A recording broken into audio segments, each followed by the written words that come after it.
good afternoon. I'm Jennifer Hawkins. I apologize. Good afternoon. I'm Jennifer Hawkins, the Executive Director of One Neighborhood Builders. This is King Street Commons. It is a 62-unit affordable housing development, and we are proud to welcome Governor McKee and Secretary Pryor to this development. We just met with some residents, which I'm sure they will be happy to speak with you about.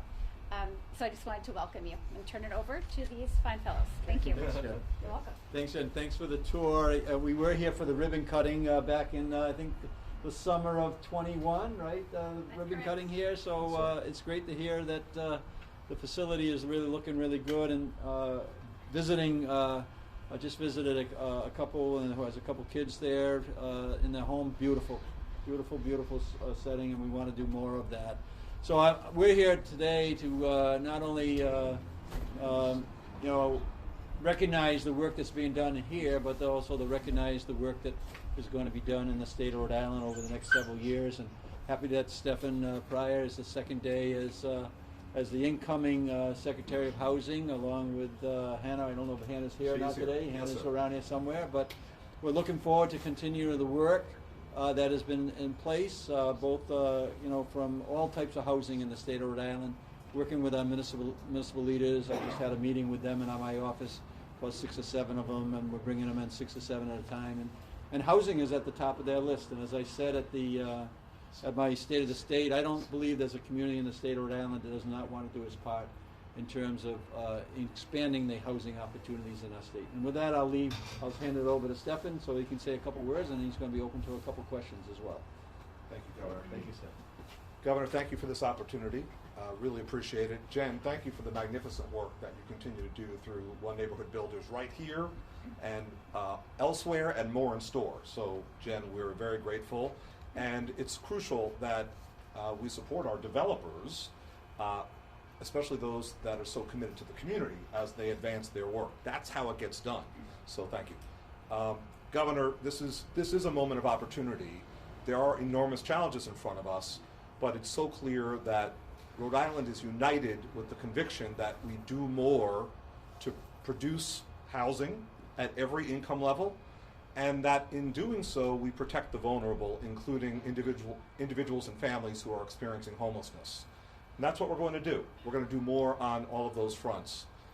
I think it's a tremendous privilege to enter this position at this moment in time, because obviously we didn't wish for the challenges that our state faces on the housing front, but it has produced that mandate, and we must seize the moment.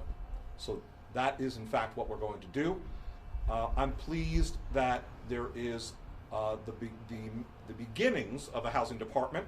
And there are some outstanding professionals who are doing work every single day for the state. There are municipal leaders and workers who are hard at the job as well.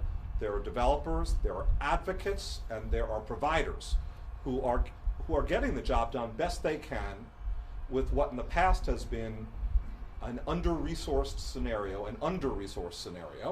and now we're seeing resources applied. Thank you, Governor McKee and General Assembly, including the Speaker and the Senate President. We have $250 million that are applied to the task. That's a lot of money. It's also not sufficient. We have more work to do.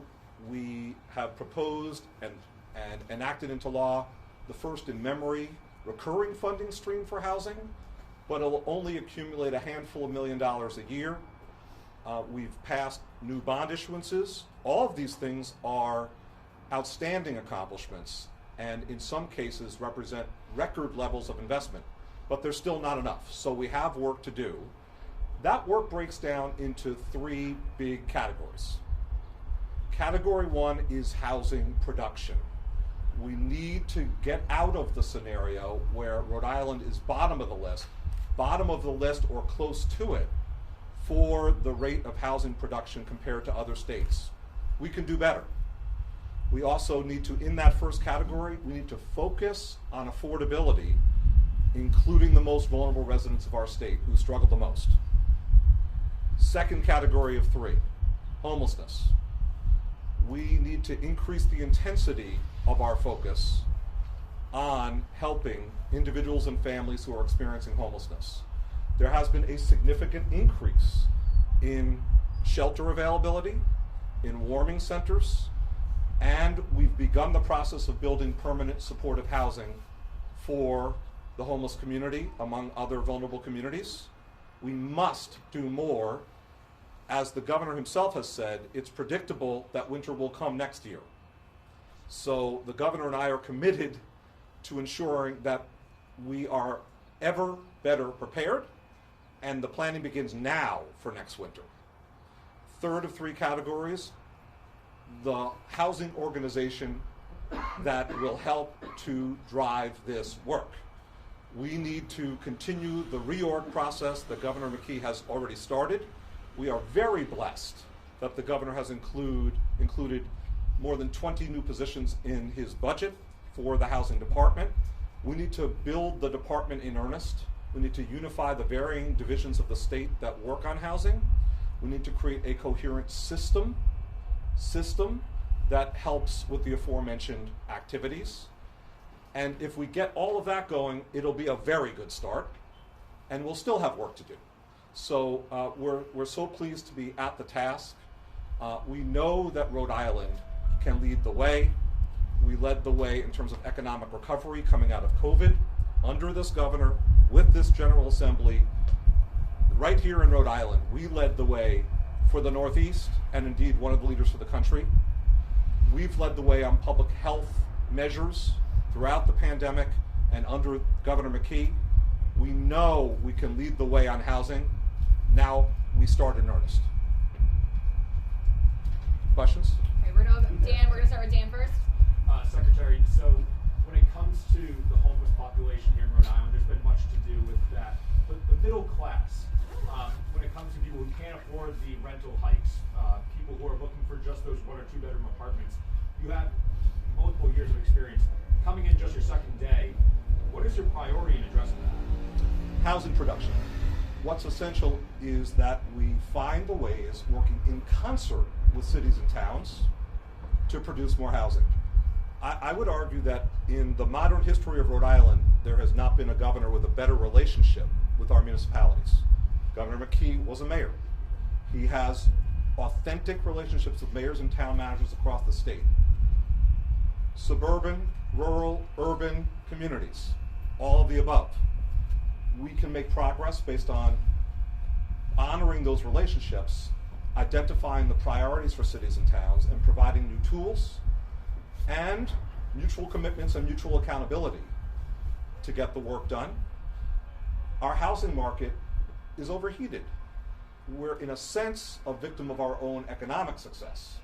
We have such a strong economy, plenty of vulnerabilities, don't get me wrong, lots of work to be done there, but we've had such a strong economic recovery, and we've seen such strides that the housing market is tight, and there are other reasons for it, including the inability of some towns that have wished to build housing to do so. So we've got work to do there, and as a result, we'll succeed in building middle-income housing and housing stock across all income levels. The last thing I want to say on that, though, is we do need to be deliberate about affordability across the board, inclusive of what some call workforce housing. It's a little bit of an outmoded term, so forgive me for its use, but it expresses the term. Workforce housing, that middle bracket, is extraordinarily important. Secretary, you are excellent in your communications work, as is the governor. Do you intend to continue your contract with Duffy and Shanley to handle communications work, or are you going to redirect that money towards other priorities? At this point, I'm taking a look at all of the staffing and all of the contracting that has been arrived at, and taking a look at what we need going forward. So I'm not going to comment on any one feature of that, but I can tell you that we look forward to building a strong organization that's equal to the task as the governor has charged us with. So you won't need Chris Rea to accompany you to every event to speak for you? I'm in no way specifically speaking to any one contract. All right. Governor Tom Quinlan, WPRI. 2 questions. First off, your thoughts on the Wall Street Journal article today that pretty much outlines how bad the homelessness crisis is throughout all of the New England states. And then secondly, and Secretary Fryer, and you might be able to answer this as well, are you willing to do an audit of where the money is being used, a lot of Speaker Shikarchi has talked with Gene Valcenti about all the money that's gone to Crossroads and a lot of the different agencies. So are you willing to do an audit to try to figure out what's being spent where and if it's being spent correctly? Want to take the second question first? Or Take the second question first, and I'll take the first question Yes, sir. second. Absolutely. Okay. We will be undertaking an assessment of the expenditures, the contracts, the performance measures across the board, internal to the state, external, in terms of those procured and contracted for services. We're going to conduct an assessment. An audit has specific meaning. I'm not using that term, but I'm responding to your question. We're going to assess all of the above. It'll be, once we conduct our work, that'll be taken into account as we think anew about the reorganization, and we think about the contracts and activities going forward. Why would you do an assessment over an audit? Why don't you feel like an audit It's just would that be an audit has necessary? specific meaning. In some instances, there might be specific financial methods that are utilized. In some instances, it wouldn't be an audit per se. I haven't read the Wall Street Journal, but if they're saying there's a homelessness issue nationally in New England and Rhode Island, I would agree with that. And we expect that, just like anything else, just like Stefan said, we expect to do the very best that we can, and that should bring us to that point where we're the very best at doing the work that we're doing, including homelessness. Well, just a follow-up to that, on the radio this morning, people were pointing out a lot of encampments that keep on popping up throughout the state. Would the state be interested in looking into a database to, as you try to prepare for next winter, build a database in which you know where all these encampments are, and maybe a company that works directly with you instead of some of these advocate groups? Stefan can take that. It is important that we understand the potential demand among client individuals and families for beds or for warming center slots. It's very important.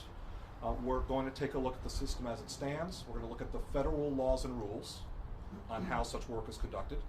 And we're also going to go about this work as human beings, working with fellow human beings. I'm proud of the fact that Assistant Secretary Hannah Moore and I, as we've gotten started, we've already twice gone out with outreach workers to meet homeless individuals and families where they are, and to understand what they're experiencing during this particular winter, including on the extremely cold Friday evening. We were out there, and we want to understand the conditions as human beings working with fellow human beings. So we'll be doing all the above. You have an idea of how many encampments there are? That is a figure that will be included in our overall look at the system. Steve, did you have a question? No? Okay. Governor, the performance this weekend of the Francis Street Armory location has been largely described by many individuals as disastrous. One state legislature rep went so far as to apologize for his constituency for the lack of redundancy in heating, the failure to build it out over the months that it's been open, not having a real plan as to where to transfer people at the last minute, bringing people to an already overburdened Harrington Hall. What lessons did we learn from this weekend, since, as we all agree, as Secretary Pryor said in the run-up, that winter happens every year? And frankly, why wasn't there planning in place for an event like this weekend months ago? Well, first of all, I'm very, I want to thank the staff at DCAM, National Guard, Amherst House, as well as our staff, who was, going above and beyond on a weather condition that, impacted people around the state of Rhode Island, whether they were in a shelter or whether they're in their home or whether they're in the, the convention center or whatnot. So that was handled very well. And I was there. I physically went there with Stefan on Saturday night. I saw exactly what was going on. I toured the facility. We opened up a few days in advance, 40 different shelter beds, which is in a really good spot on Hartford Avenue. We opened that up early, a day early or 2 days early. And so we transitioned people to beds. I'm not aware of anyone who was looking for a shelter that did not have a shelter on Friday night or Saturday night. You had folks reported all Sure, day questions? Saturday, that they were cold, and people reported from that location. And in addition to that, there are bathrooms. You have to go. I think we're back to going outside to go to the bathroom. All right, we have one more question. Yep. Governor, tonight the President's going to speak at the State of the Union. He's likely to talk about COVID and ending the COVID emergency in May. When do you anticipate ending the COVID emergency? Yeah, we're planning for that. I'm actually pleased that COVID will be in the rearview mirror, on a national level, and when that happens, we'll be assessing the impact to Rhode Island. But we feel as though we're in a good position right now relative to the way that we've attacked the health issue, the economic issue, the school issues. We'll follow the lead of the national, agenda, including that the president sets, and then we'll respond to that once it happens. So you'll end it when the same day the president ends it, or before that? I would say that it'll be very, it'll be matched up to what the national decision is, and I appreciate the president's leadership over at least the time I've been governor to address this in a way that Rhode Island has benefited from the national effort and the president's effort to make sure that we've received the funding that we've needed to keep programs going, and now we're ready to transition. All right, that's it. Thank you, guys. With whom did you Nope, meet that's it. over Thank here, you. and what did you glean from this? Yeah, so we met with a couple that has 2 children. The house was beautiful. Certainly as nice as any home that I've been in. So that we thank Jen for the effort here and the work that's being done. And I don't want to get into much of the personal conversation we had, but I can tell you prior to having the housing here, that the individuals that were in that house were struggling in housing, and so that it helped fit a need, and we're going to repeat that over and over again as many times as we need to. Yes, we are. All right, Thank you.